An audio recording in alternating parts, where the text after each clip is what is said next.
कहानी की शुरुआत में हमें एयरपोर्ट दिखाया जाता है, जहां हम ब्रैड नाम के एक पायलट को देखते हैं। वो तेजी से जहाज की तरफ जा रहा होता है और साथ ही साथ वीडियो कॉल पर अपनी बेटी से बात भी कर रहा होता है। उसकी बेटी कहती है कि आज सुबह मैंने न्यूज देखी थी जिसमें बताया जा रहा था कि आप जिस एरिया में जा रहे हो वहाँ का मौसम बहुत ज्यादा खराब है, जिस वजह से और भी कई सारी फ्लाइट्स कैंसिल कर दी गई हैं। इसलिए आपको भी अपनी फ्लाइट कैंसिल करके घर वापस आना चाहिए। लेकिन ब्रैड मुस्कुराकर जवाब देता है कि मैं पहले भी कई बार ऐसे मौसम में सेफली जहाज उड़ा चुका हूँ, इसलिए तुम परेशान मत हो, मैं जल्द ही घर वापस आ जाऊंगा। ये सुनकर उसकी बेटी खुश हो जाती है और कॉल काट देती है। उसके बाद ब्रैड जहाज के केबिन में आकर को पायलट से मिलता है। को पायलट थोड़ा सा नर्वस था क्योंकि आज वो पहली बार फ्लाइट उड़ाने वाला था। तभी एक एयर होस्टेस आकर ब्रैड को बाहर बुलाती है, जहां एक पुलिस अफसर ब्रैड को बताता है कि इमरजेंसी की वजह से तुम्हें एक कातिल को अपने साथ ले जाना पड़ेगा, जिसका नाम टोनी है। टोनी एक बहुत ही ताकतवर और खतरनाक इंसान है जिस पर मर्डर का केस है और अब इसे जहाज के जरिए दूसरी कंट्री ले जाकर उम्र भर कैद के लिए जेल में डाला जाएगा। वो पुलिस अफसर ब्रैड से कहता है कि ये जिम्मेदारी हम तुम्हें इसलिए दे रहे हैं क्योंकि तुम एक काबिल और समझदार पायलट हो। ब्रैड मान जाता है और टोनी को सबसे लास्ट वाली सीट्स में बिठा देता है ताकि बाकी पैसेंजर्स को कोई परेशानी न हो। उसके बाद सभी पैसेंजर्स अपने सीट्स पर बैठ जाते हैं और ब्रैड जहाज के स्टाफ के पास आकर कंफर्म कर लेता है कि सभी पैसेंजर्स आ गए हैं, जिसके बाद जहाज टेक ऑफ कर लेती है। ऊंचाई पर पहुंचने के बाद ब्रैड जहाज को ऑटो पायलट पर लगाकर को पायलट के साथ अपनी फैमिली के बारे में बातें करने लगता है। ब्रैड को पायलट को मोबाइल में अपनी बेटी की फोटो दिखाता है और कहता है कि मैं अपनी बेटी से बहुत प्यार करता हूं और हमारा इस दुनिया में एक दूसरे के अलावा और कोई भी नहीं है। दूसरी तरफ जहाज में बैठे पैसेंजर्स सफर को एंजॉय कर रहे होते हैं, लेकिन उन्हें पता नहीं था कि कुछ देर बाद उनके साथ बहुत ही बुरा होने वाला है। केबिन में बैठे दोनों पायलट्स भी खुश थे और जहाज भी नॉर्मल तरीके से फ्लाई कर रहा था, लेकिन तभी अचानक मौसम खराब हो गया और जहाज हल्के से झटके लेने लगा, जिस वजह से ब्रैड परेशान हो जाता है क्योंकि उसे कुछ ठीक नहीं लग रहा था। वो सभी मुसाफिरों को सीट बेल्ट बांधने के लिए अनाउंस करता है और रेडियो के जरिए वो कंट्रोल टावर से बात करने की कोशिश करता है, पर उसकी बात नहीं हो पाती क्योंकि मौसम खराब होने की वजह से यहाँ के सारे रेडियोज काम करना बंद कर देते हैं। तभी अचानक बिजली का तेज झटका प्लेन से आकर लगता है, जिस वजह से प्लेन जोर जोर से झटके लेने लगता है। ब्रैड पैसेंजर्स का हाल देखने के लिए केबिन से बाहर जाता है। पैसेंजर्स को देखकर ब्रैड को थोड़ा बहुत सुकून मिल जाता है क्योंकि सभी पैसेंजर्स सेफ थे, पर यहाँ अब धीरे धीरे लाइट बंद होती जा रही थी और तभी प्लेन को कई और झटके लगते हैं, जिससे ब्रैड का सिर सामने छत से टकराकर नीचे गिर जाता है और उसके माथे पर चोट लग जाती है। इस सूरत हाल को देखते हुए सभी पैसेंजर्स की हालत खराब होने लगी थी। ब्रैड जल्दी से वापस केबिन में आकर अपने साथी के साथ मिलकर प्लेन को संभालने में लग जाता है। ये उनके लिए काफी मुश्किल टाइम था। मौसम खराब होने की वजह से उन्हें आगे कुछ भी नहीं दिखाई दे रहा था। ब्रैड कहता है कि हमें प्लेन को नीचे लाना होगा क्योंकि अगर प्लेन को एक और झटका लगा तो प्लेन तबाह हो सकता है। ये लोग फौरन जहाज का अल्टीट्यूड कम करने लगते हैं और जहाज तेजी से नीचे की तरफ जाने लगता है। जहाज के अंदर मौजूद पैसेंजर्स काफी ज्यादा डरे हुए थे। तभी क्रिमिनल टोनी के साथ जो पुलिस अफसर आया होता है उसके हाथ से मोबाइल छूट जाता है। वो अपने मोबाइल फोन को उठाने के लिए अपना सीट बेल्ट खोल लेता है, जिसकी मदद करने के लिए एक एयर होस्टेस भी अपना सीट बेल्ट खोलकर आगे आती है। अब क्योंकि प्लेन तेजी से नीचे की तरफ जा रहा था, जिस वजह से उनका सीट बेल्ट खुलते ही ये दोनों तेजी से ऊपर छत से टकरा जाते हैं। ये दोनों इतनी तेजी से छत से टकराते हैं कि उनकी तुरंत मौत हो जाती है। इतने में जहाज काफी कम अल्टीट्यूड पर आ जाता है और किसी तरह करके ये दोनों पायलट जहाज को कंट्रोल कर लेते हैं। लेकिन अब जहाज में ज्यादा पावर नहीं बची होती, इसलिए ब्रैड जहाज को एयरपोर्ट तक नहीं पहुंचा सकता था, जिस वजह से ब्रैड जहाज को नीचे लाकर समंदर में क्रैश लैंड करने का सोचता है। लेकिन तभी ये दोनों कुछ दूर एक आइलैंड देख लेते हैं, जिसके बाद ब्रैड जहाज की डायरेक्शन आइलैंड की तरफ कर लेता है और आइलैंड पर लैंड करने का फैसला करता है। कई मुश्किलों के बाद ब्रैड इस आइलैंड पर मौजूद एक रोड पर फाइनली इमरजेंसी लैंड कर लेता है। लकीली इस इमरजेंसी लैंडिंग में सभी पैसेंजर्स सही सलामत होते हैं और किसी को भी चोट नहीं आती। तभी जहाज में पीछे शॉर्ट सर्किट होता है, जिससे देखकर ब्रैड खुश हो जाता है क्योंकि जहाज में अभी भी थोड़ी बहुत बिजली बची हुई थी। सभी पैसेंजर्स के जहाज से उतरने के बाद एक एयर होस्टेस कैप्टन ब्रैड को बताती है कि क्रिमिनल टोनी को ले जाने वाला पुलिस अफसर मारा गया है और एक एयर होस्टेस भी मारी गई है। ये सुनकर ब्रैड बहुत ज्यादा मायूस हो जाता है। दूसरी तरफ एयरलाइन कंपनी का मालिक देखता है कि उसका एक जहाज अचानक गायब हो गया है क्योंकि उसने प्लेन को लैंड होते हुए नहीं देखा था और काफी देर से रेडियो खराब होने की वजह से उसका पायलट से कांटेक्ट भी नहीं हो पा रहा था। इसीलिए वो एयरलाइन कंपनी का मालिक स्कार्सडेल नाम के एक रेस्क्यू एक्सपर्ट को बुलाता है, जो ऐसे लोगों को ढूंढने का काम करता है जो मुश्किल में कहीं फंसे हुए होते हैं। एयरलाइन कंपनी का मालिक उसे कहता है कि मुझे मेरे प्लेन्स की सारी डिटेल्स चाहिए, जैसे वो कहाँ गया, उसके वर्कर्स और सभी पैसेंजर्स कहाँ हैं। जिसके बाद रेस्क्यू एक्सपर्ट अपने काम पर लग जाता है। दूसरी तरफ सारे पैसेंजर्स इस सोच में थे कि हम यहाँ क्यों उतरे हैं। ब्रैड सभी पैसेंजर्स को इकट्ठा करके समझाता है कि इमरजेंसी की वजह से हमें यहाँ उतरना पड़ा। प्लेन में अभी भी थोड़ी बहुत बिजली मौजूद है जिसे हम बाकी चीजों को ठीक कर लेंगे। तब तक आप लोग यहाँ आराम से रहें और आप लोग घबराइएगा नहीं, बहुत जल्द हम यहाँ से निकल जाएंगे। जिसके बाद ब्रैड प्लेन के पास आकर उसे ठीक करने में लग जाता है, पर वो देखता है कि जहाज में पावर काफी कम है, इसलिए उन्हें मदद का इंतजार करना होगा। ये लोग मैप निकालकर खुद ही अपनी लोकेशन देखने लगते हैं ताकि उन्हें पता चल सके कि आखिर ये लोग किस जगह पर हैं। ब्रैड का साथी को पायलट नक्शा देखकर बताता है कि हम एक प्राइवेट आइलैंड पर फंसे हुए हैं। ये जगह बहुत ही खतरनाक है। यहाँ पर ऐसे लोग हैं जो किसी सरकार या गवर्नमेंट की बात नहीं मानते। अगर इन लोगों ने हमें पकड़ लिया तो हमारी जान खतरे में पड़ सकती है और हमारी गवर्नमेंट भी हमें नहीं बचा पाएगी। ये सुनकर ब्रैड कहता है कि अब कहीं से भी करके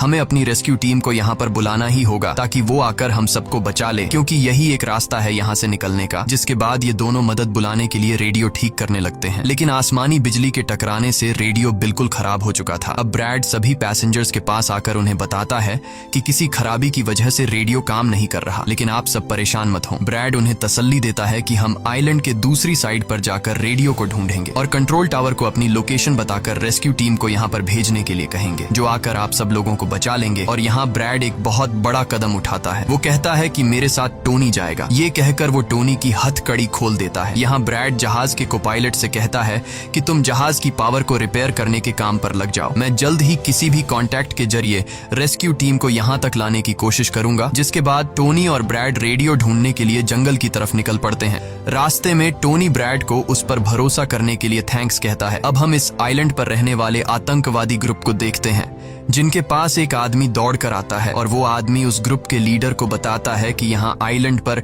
एक प्लेन आकर रुका है इमरजेंसी की वजह से और उसके अंदर बहुत सारे लोग हैं जो अलग अलग कंट्रीज से हैं। ये सुनकर ग्रुप का लीडर उस आदमी को कुछ पैसे देता है और ग्रुप का लीडर अपनी टीम से तैयार होने को कहता है। आइलैंड के जंगल में ब्रैड और टोनी आगे बढ़ रहे होते हैं। टोनी ब्रैड से पूछता है कि तुमने मुझे आजाद क्यों किया और अब मुझे कहाँ लेकर जा रहे हो। तब ब्रैड उसे कहता है क्योंकि मैं तुम्हारी वजह से सबको खतरे में नहीं डाल सकता और यहाँ एक खतरनाक आतंकवादी ग्रुप है जिसका मेरे साथ मिलकर तुम्हें सामना करना है। तब टोनी ब्रैड से कहता है कि मैं एक मिलिट्री बैकग्राउंड से हूँ और मैं यूएस मिलिट्री में कई साल ड्यूटी कर चुका हूँ। कुछ ही देर में पीछे से टोनी की आवाज आनी बंद हो जाती है। जब ब्रैड पीछे मुड़कर देखता है तो टोनी वहाँ नहीं था। वो ब्रैड से अपनी जान छुड़ाकर भाग चुका था और अब ब्रैड अकेले ही जंगल में आगे निकल पड़ता है। जंगल में आगे बढ़ते हुए ब्रैड एक खाली पड़ी फैक्ट्री में जाता है जहाँ वो एक टेलीफोन को ढूंढ लेता है, लेकिन वो पुराने जमाने का टेलीफोन खराब पड़ा हुआ था। जिसके बाद ब्रैड साइड पर लगे उस टेलीफोन के तार जोड़ने लगता है और टेलीफोन काम करने लग जाता है। ब्रैड जल्दी से कंपनी के हेल्पलाइन पर कॉल करता है। ब्रैड हेल्पलाइन को अपनी लोकेशन और सब कुछ बता देता है, लेकिन लाइन में कोई गड़बड़ी होने की वजह से सामने वाले इंसान तक उसकी आवाज ठीक से नहीं पहुंच रही होती, जिस वजह से हेल्पलाइन वाले ब्रैड की कॉल काट लेते हैं। तब ब्रैड को एक आइडिया आता है। वो अपनी बेटी को कॉल करता है और उसे अपनी लोकेशन और बाकी सारी चीजें एक पेपर पर लिखकर उसके ऑफिस तक पहुंचाने को कहता है। तभी बातचीत के दौरान पीछे से एक आदमी आकर ब्रैड पर हमला कर देता है, लेकिन ब्रैड उसे काफी मुश्किल से काबू कर लेता है और उस आदमी को मार मार कर बेहोश कर देता है। तभी ब्रैड को महसूस होता है कि एक और आदमी इस कमरे में आ रहा है, इसीलिए जल्दी से वो छिप जाता है। पर वो आदमी कोई और नहीं बल्कि टोनी था, जिसने बहुत सारे गुंडों को मारकर उनके हथियार ले लिए थे। और वो ब्रैड को आवाज देता है कि डरो मत, बाहर निकलो। फिर जब ब्रैड सामने आता है तो टोनी ब्रैड को एक बंदूक पकड़ा देता है उसकी हिफाजत के लिए। उसके बाद ये दोनों जब फैक्ट्री के नीचे वाले फ्लोर में आते हैं तो यहाँ उन्हें एक कैमरा मिलता है, कैमरा की रिकॉर्डिंग और वहाँ पड़े पासपोर्ट से इन्हें पता चलता है कि इस आइलैंड पर रहने वाले आतंकवादी लोगों को किडनैप करके उनकी फैमिली से काफी बड़ी रकम की डिमांड करते हैं। और जब किडनैप किए हुए बंदे की फैमिली की तरफ से उन्हें पैसे मिल भी जाते हैं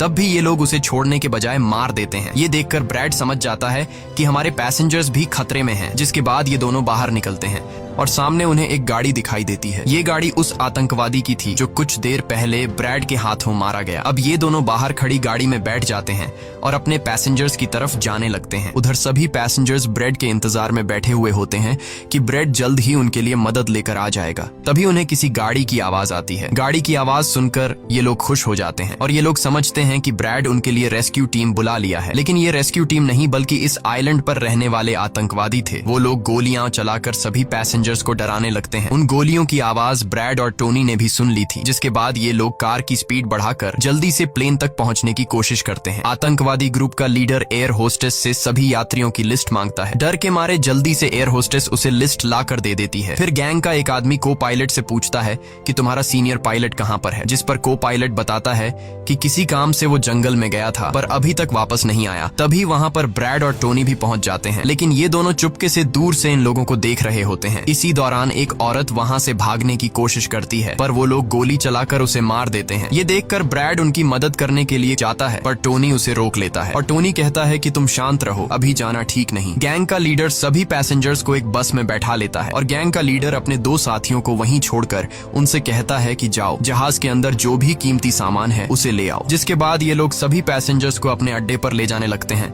गैंग के जाने के बाद ब्रेड टोनी पर गुस्सा करने लगता है कि वो लोग हमारे पैसेंजर्स को ले गए और तुमने मुझे जाने ही नहीं दिया। जिस पर टोनी उसे समझाता है कि वो लोग काफी ज्यादा थे, अगर तुम चले भी जाते तो इतनी बड़ी आर्मी से अकेले नहीं लड़ पाते। अब ये दोनों प्लेन की तरफ बढ़ने लगते हैं और उन दोनों गुंडों को पकड़ लेते हैं जो प्लेन से कीमती सामान चुरा रहे थे। ब्रेड गन पॉइंट पर उनसे पूछता है कि तुम्हारा लीडर पैसेंजर्स को कहाँ पर लेकर गया होगा, जिस पर वो बताता है कि यहाँ से कुछ दूर हमारा एक अड्डा है और वो सब वहीं गए होंगे। दूसरी तरफ ब्रेड की बेटी रेस्क्यू एक्सपर्ट के पास ब्रेड का लिखवाया हुआ पेपर दे देती है, जिस पर प्लेन का लोकेशन और सारी जानकारी लिखी गई होती है। रेस्क्यू एक्सपर्ट सैटेलाइट की मदद से प्लेन की लोकेशन का पता लगा लेता है। उन्हें पता चल जाता है कि प्लेन एक आइलैंड पर फंसा हुआ है और उन्हें ये भी पता चल जाता है कि इस आइलैंड पर एक खतरनाक आतंकवादी ग्रुप है। इसके बाद वो रेस्क्यू ऑफिसर अपनी एक प्राइवेट आर्मी के कैप्टन को कॉल करता है और उसे ये सारी सिचुएशन समझाकर उस आइलैंड पर जाने को कहता है। प्राइवेट आर्मी का कैप्टन मान जाता है और अपने साथियों के साथ एक पैसों का भरा हुआ बैग और कई सारे वेपन्स के बैग गाड़ी में लोड करके उस आइलैंड पर जाने के लिए रेडी हो जाते हैं। दूसरी तरफ ब्रेड देखता है कि उन आतंकवादियों के ले जाने से पहले जहाज के को पायलट ने जहाज का पावर सिस्टम रिपेयर कर लिया था और ब्रेड देखता है कि जहाज में पावर वापस आ गई है, जिसे देखकर वो बहुत खुश हो जाता है। अब ब्रेड आने वाले प्राइवेट आर्मी टीम के लिए अपनी यूनिफॉर्म पर एक मैसेज लिखकर छोड़ देता है और टोनी के साथ उस जगह पर निकल पड़ता है जहां गैंग वाले प्लेन के सभी पैसेंजर्स ले गए थे। जंगल के रास्ते से होते हुए ये दोनों उन आतंकवादियों के अड्डे पर पहुंच जाते हैं और ये दोनों गाड़ी से निकलकर चुपके से उस जगह में घुस जाते हैं जहां वो सारे गुंडे पैसेंजर्स को डराकर उनकी वीडियोस बना रहे थे, ताकि ये वीडियोस इनकी फैमिली को भेजकर उनसे पैसे वसूल सकें। दूसरी तरफ रेस्क्यू एक्सपर्ट की तरफ से भेजी गई प्राइवेट टीम भी प्लेन के पास पहुंच जाती है, पर उन्हें वहां जब कोई नहीं मिलता तो टीम का लीडर प्लेन के अंदर जाकर चेक करता है, जहां उन्हें 2 लोगों की लाशें मिलती हैं। ये वो 2 लोग थे जिन्हें गैंग के लीडर ने प्लेन में से सारा कीमती सामान चुराने का कहा था, लेकिन ब्रेड ने उन दोनों को मार दिया। प्राइवेट टीम के कैप्टन को ब्रेड का छोड़ा हुआ मैसेज भी मिलता है, जो उस आतंकवादी गैंग के अड्डे तक आने का रास्ता था। आतंकवादियों के अड्डे पर टोनी और ब्रेड चुपके से उन पर नजर रखे हुए थे और जैसे ही उन्हें मौका मिलता है ये दोनों चुपके से पीछे से आकर 2 आतंकवादियों को मार देते हैं। फिर ये दोनों चुपके से आगे बढ़ते हैं और एक कमरे के बाहर जा पहुंचते हैं। इस कमरे के अंदर सभी पैसेंजर्स को कैद करके रखा गया था। अब ब्रेड इन लोगों को छुड़ाना तो चाहता था, पर वहाँ बहुत सारे गार्ड्स पहरा दे रहे थे और ब्रेड के पास दरवाजे का ताला खोलने की चाबी भी नहीं थी। इसके बाद ये दोनों एक एक करके उन गार्ड्स को मार गिराते हैं और टोनी तो हथौड़ा उठाकर कई सारे गार्ड्स को हथौड़े से मार देता है। यहाँ ब्रेड एक गार्ड से चाबी लेकर उन पैसेंजर्स को कमरे से आजाद कर देता है। वो उनसे कहता है कि जल्दी से उसी बस में बैठ जाओ जिसमें तुम सबको आतंकवादियों ने यहाँ लाया था, और वो सभी जल्दी से उस बस में जाकर बैठ जाते हैं। तभी टोनी ब्रेड के पास आकर बताता है कि यहाँ से गाड़ी के जरिए बाहर निकलने का सिर्फ एक ही रास्ता है, मगर वहाँ कई सारे गुंडे बंदूक लिए खड़े हैं जो हमें देखते ही हम पर गोलियां बरसाना शुरू कर देंगे। जब ब्रेड पैसेंजर्स की तरफ देखता है तो वो सभी बहुत ज्यादा डरे हुए होते हैं। अब यहाँ ब्रेड अपनी जान को खतरे में डालते हुए एक फैसला करता है और टोनी से कहता है कि मैं वहाँ पर मौजूद सभी आतंकवादियों का ध्यान भटकाऊंगा और तुम मौके का फायदा उठाते हुए सभी पैसेंजर्स को यहाँ से ले जाना। अब पहले तो टोनी ब्रेड को ऐसा करने से मना करता है।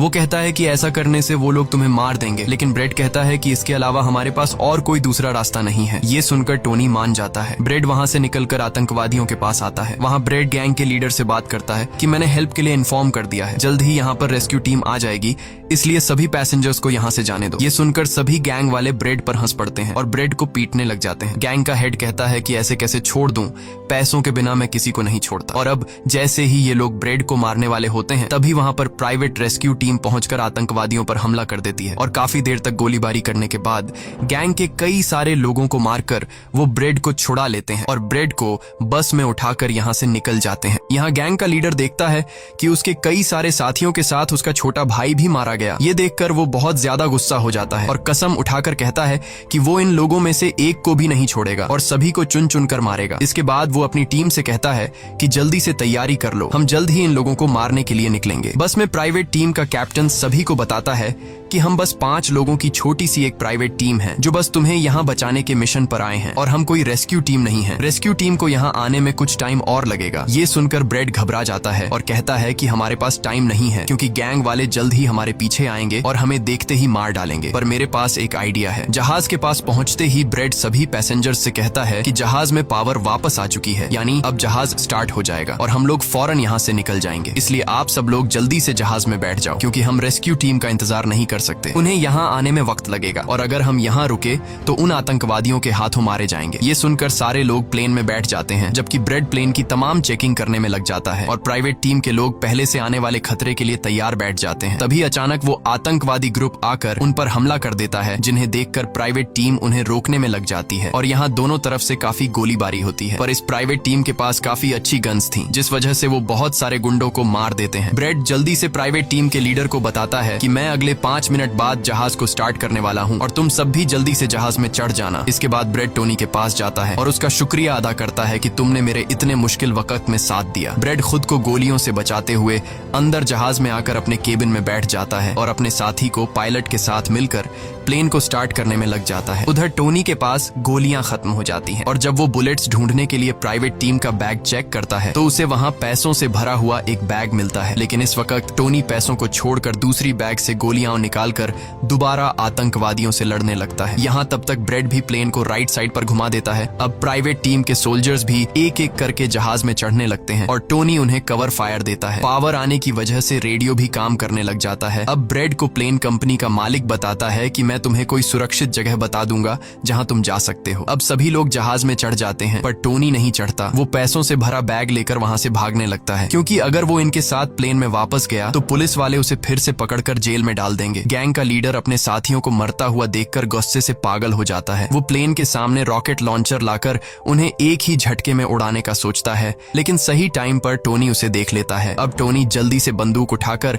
उसे शूट करके मार देता है और सभी लोगों की जान बचा लेता है। ये देखकर ब्रेड टोनी के इस काम से बहुत खुश हो जाता है और ब्रेड अपनी पूरी ताकत लगाकर प्लेन उड़ाने में कामयाब हो ही जाता है। ये देखकर टोनी सभी पैसेंजर्स और ब्रेड के लिए खुश होता है और पैसों का भरा हुआ बैग लेकर जंगल की तरफ भाग जाता है। ब्रेड जहाज को इस आइलैंड से दूर ले जाता है और जहाज का मालिक उसे एक एयरपोर्ट के बारे में बताता है जहां ये लोग जा सकते थे जो अब इनके काफी करीब था। ब्रेड एयरलाइन कंपनी के मालिक की बताई हुई जगह की तरफ जहाज को ले जाता है लेकिन तभी एक बार फिर जहाज के इंजन में आग लग जाती है और जहाज तबाह होने लगता है। इसलिए ब्रेड दोबारा से इमरजेंसी वार्निंग ऑन करता है और धीरे धीरे जहाज को नीचे रनवे पर लाने की कोशिश करता है। फाइनली बड़ी मुश्किल के बाद ब्रेड जहाज को रनवे पर उतार देता है और सब लोगों की जान बच जाती है। ब्रेड और उसका साथी को पायलट काफी खुश हो जाते हैं। उधर प्लेन कंपनी का मालिक और उसकी टीम भी बेहद खुश थी। अब ब्रेड पैसेंजर्स का हाल देखने के लिए पीछे जाता है तो वो देखता है कि सभी पैसेंजर्स सेफ हैं और ये देखकर उसके दिल को सुकून मिल जाता है। वहाँ खड़े सभी पैसेंजर्स ब्रेड के लिए तालियां बजाने लगते हैं और ब्रेड का शुक्रिया अदा करते हैं। कुछ ही देर में वहाँ उनके लिए रेस्क्यू टीम भी आ जाती है जिसे देखकर सभी पैसेंजर्स खुश हो जाते हैं। यहाँ ब्रेड सभी पैसेंजर्स को रेस्क्यू टीम के साथ भेज देता है और कैप्टन फाइनली सुकून की सांस लेते हुए